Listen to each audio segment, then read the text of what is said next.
د هر څه نه وړاندې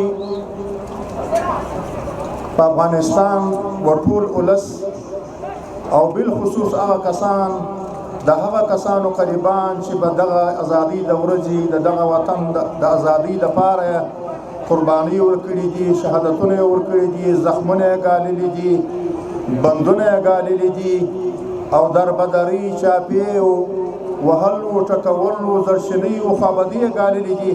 دې ټولو ته د افغانستان اسلامي امارت لخوا د امیر المؤمنین حفظه الله په نیابت باندې ټولو ته د زړه له کومې مبارکي وایم. او یقینا نن د خوښۍ ځای دی، هغه ورځ د نن چې موږ تاسې الله پاک د یو ډېره غټ غمه څه پکې خلاص کړو. اوس چې دا ورځ موږ تاسې الله پاک نصیب کړه، د هغه سره الله پاک یو ښه نظام را نصیب کړي. هغه ستړي خلک، هغه د غرو د بندو د زخمو خلک الله پاک راشه وکړه چې نن یې زما تاسې یا امنیت نیولي یا په اداره کې کار کوي یا زما ستاسې د خدمت لپاره لګیا دي.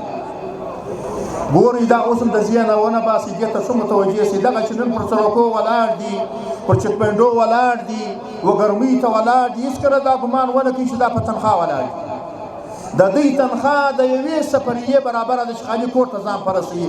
چې د ځان سره اندازه ولګوه چې ته یوه میاشت یو ځای تېروې، دومره احتیاج به ستا نه پیدا کېږي، نه به دې د ټلیفون د کارت ضرورت وي، نه به کله مریضېږي، نه به کوم شی وي. باور وکړه دغه پیسې په دغه کې خلاصېږي، خو بیا هم دا ټول به خدمت ته ولاړ دي.